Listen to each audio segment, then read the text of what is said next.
بیٹھ بہت مہربانی. بسم اللہ الرحمن الرحیم. جناب راجہ فاروق حیدر صاحب، چودھری سعید صاحب، چودھری رخسار صاحب، معزز خواتین حضرات، السلام علیکم. میں آپ سب کا بہت مشکور ہوں. آج یہ ایک ورکر کنونشن ہم نے صبح رکھا تھا 11 بجے، اس کا وقت 2-3 دفعہ تبدیل ہوا، اور یہ آپ کی محبت ہے کہ رات کے 10 بجے بھی آپ یہاں موجود ہیں. اور مجھے پورا یقین ہے کہ 10 تاریخ کو جو چودھری سعید صاحب کا الیکشن ہے، اس میں آپ اپنی ووٹ سے اس حلقے سے پاکستان مسلم لیگ نون کو کامیاب کریں گے. یہ الیکشن، یہ امتحان جو ہے، یہ چودھری سعید صاحب کا نہیں ہے، یہ آپ کا امتحان ہے، یہ ہمارا امتحان ہے. کیونکہ چودھری سعید صاحب نے ہمیشہ پارٹی کے لیے اپنے آپ کو وقف کیا ہے، پارٹی کے لیے محنت کی ہے، وسائل بھی خرچ کیے ہیں، اور ہمیشہ یہاں پر پارٹی کے لیے مقابلہ کیا ہے. اور آپ کی دعاؤں سے، آپ کی محنت سے انشاءاللہ 10 تاریخ کو فتح آپ کی ہوگی. یہ الیکشن اس حوالے سے ضروری ہے کہ جو بھی باتیں راجہ فاروق حیدر صاحب نے کی ہے، ہم نے جو خرابی جولائی 25 کو ہوئی، ہم نے اس خرابی کا ایک پیغام دینا ہے پورے آزاد کشمیر کو اور پورے پاکستان کو کہ آزاد کشمیر کے لوگ اپنے معاملات میں مداخلت برداشت نہیں کرتے. جولائی 25 کا الیکشن آپ نے دیکھا، سب سے بڑے جلسے بھی پاکستان مسلم لیگ نون کے تھے، سب سے پرجوش جلسے بھی تھے، کیمپین بھی تھی، 5.25 لاکھ سے زیادہ ووٹ بھی آیا.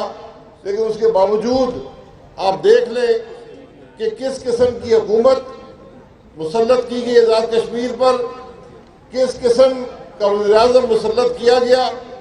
مجھے یہ بتائیں کہ جو وزیر اعظم اس آزاد کشمیر کے آج ہیں، ان کو کوئی آدمی جانتا تھا؟ یہاں پر کسی نے نام بھی سنا تھا؟ یہ بدقسمتی ہے کہ راجہ فاروق حیدر صاحب نے پاکستان مسلم لیگ نون نے جس طرح خدمت کی ہے آزاد کشمیر کی، جس طرح کشمیر کے مسئلے کو زندہ رکھا، جس طرح آزاد کشمیر کے عوام کی خدمت کی، جو ڈیولپمنٹ کی، جو وسائل بڑھائے، اس کی کوئی مثال آزاد کشمیر کی تاریخ میں نہیں ہے.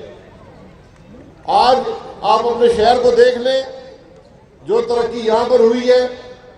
میں آپ کو پورے وصول سے کہہ سکتا ہوں کہ جو حالات ہم نے پاکستان میں دیکھے ہیں عمران خان کے، جہاں آج 3 سال سے زیادہ عرصہ گزر گیا ہے اور ترقی نام کی کوئی چیز نہیں ہے، ہر آدمی پریشان ہے. آج آپ اس ملک میں سب باتیں ایک طرف چھوڑ دیں، آج عمران خان یہ بتائے کہ ملک کے اندر مہنگائی کیوں ہے.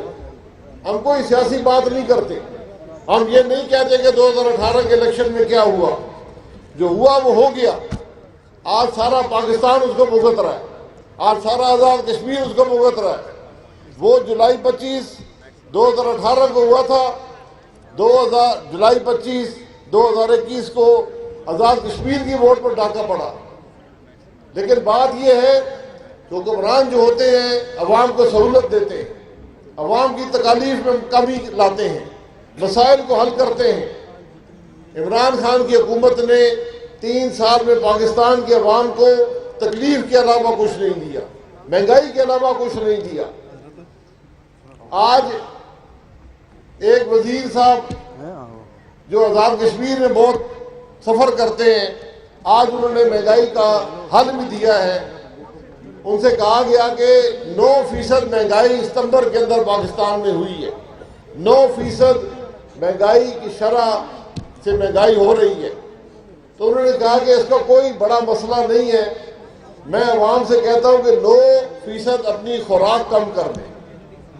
یہ حل عمران خان اور اس کے وزیروں کا ہے. تو میں سے یہ کہوں گا کہ آپ بھی 9% اپنے بال کم کر دیں، پھر جا کر آپ کو سمجھ آئے گی کہ ملک کے حالات آج کیا ہیں۔ یہ بدنصیبی ہے ہماری کہ ایسے حکمران ہیں جو آج عوام کی تکلیف کا مذاق اڑاتے ہیں، جن کو پرواہ تو ایک طرف ہے، مذاق اڑانا ان کا کام بن گیا۔ وزیر اعظم ہفتے میں 2 تقریریں ضرور کرتا ہے جب سے بنا ہے، لیکن آج تک مہنگائی کا لفظ اس کے منہ سے نہیں نکلا۔ اس کو عوام کی تکلیف نہیں ہے۔ آج پاکستان کا وزیر اعظم وہ آدمی ہے جو پچھلے 4 مہینے سے امریکہ کے صدر کے ٹیلی فون کا انتظار کر رہا ہے۔ یہ آدمی وہ آدمی ہے جس کے سامنے ہندوستان نے مقبوضہ کشمیر آئین بدل کر قبضہ کر لیا اور یہ کوئی آواز بھی نہ اٹھا سکا، یہ کوئی میٹنگ نہ بلا سکا۔ یہ آج کیفیت ہے۔ ہم نے اس خرابی کا مقابلہ اپنی ووٹ سے کرنا ہے۔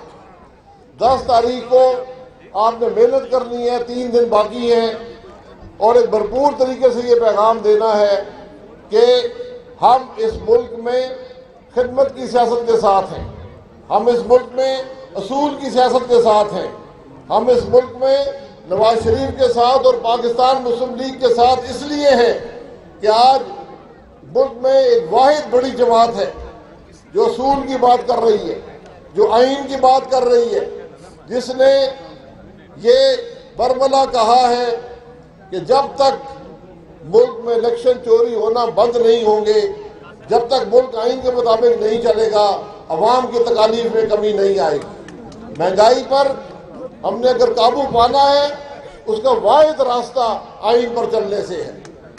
ایک گھر میں اگر ضابطہ نہ ہو وہ نہیں چل سکتا۔ 23 کروڑ کا ملک جس میں آئین کی نفی ہو، وہ ملک کبھی آگے نہیں بڑھ سکتا۔ یہ آج پیغام پاکستان مسلم لیگ نون کا ہے، یہ محمد نواز شریف کا ہے، یہی چودھری محمد سعید کا ہے، راجہ فاروق حیدر صاحب کا ہے، اور یہی آپ کا پیغام ہونا چاہیے۔ آج عوام جانتے ہیں ان باتوں کو، آج کوئی آدمی بے خبر نہیں ہے، لیکن محنت کرنی ہے، ووٹ گزارنا ہے، اور آپ اس حلقے کی سیاست بہتر سمجھتے ہیں۔ 30 سال پہلے بھی بیرسٹر صاحب صدر بنے تھے چند ہفتے کے لیے، اب اللہ تعالیٰ ان کو تھوڑی لمبی مدت دے اس عہدے میں، لیکن بات یہ ہے کہ کوئی پی ٹی آئی میں ورکر نہیں ہے جس کو ٹکٹ دیا جا سکے، کہ ہر سیٹ جو ہے وہ گھر میں رکھنی ہے۔ یہ باتیں جمہوریت کی نفی کرتی ہیں، یہ باتیں ہوتی ہیں جو پارٹیوں کو اور جمہوریت کو کمزور کرتی ہیں۔ ہم نے ان خرابیوں کا مقابلہ کرنا ہے، ہم نے حقیقی جمہوریت کے لیے کام کرنا ہے، ہم نے عوام کی رائے کے احترام کے لیے کام کرنا ہے، ہم نے ووٹ کی عزت کے لیے کام کرنا ہے، اور واحد راستہ، یہ بات ذہن نشین کر لیں، اگر ہم آج تکلیف محسوس کرتے ہیں، اگر ہم آج اپنی گھر کے اندر مشکل محسوس کرتے ہیں، پریشانی محسوس کرتے ہیں، ان سب معاملات کا حل صرف سیاسی ہوتا ہے، کوئی اور حل نہیں ہے ملک کے معاملات کا، اور سیاست کا راستہ آئین کا راستہ ہے۔ یہی بات آج مسلم لیگ نون کرتی ہے کہ ملک آئین کے مطابق چلے، ملک کے ادارے آئینی حدود میں رہے، ملک کے اندر الیکشن چوری نہ ہو، عوام کی رائے کا احترام ہو، ملک کے اندر ووٹ کی عزت ہو۔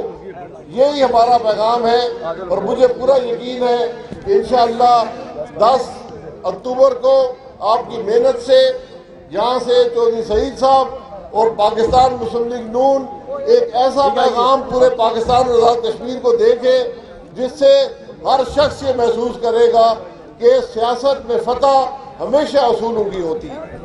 تو میرے ساتھ نعرہ لگائیں، پاکستان زندہ باد، ذرا زور سے 9-10 بجے پاکستان زندہ باد، پاکستان مسلم لیگ نون زندہ باد، راجہ فاروق حیدر زندہ باد، محمد نواز شریف زندہ باد، جناب چودھری محمد سعید زندہ باد، پھر سے چودھری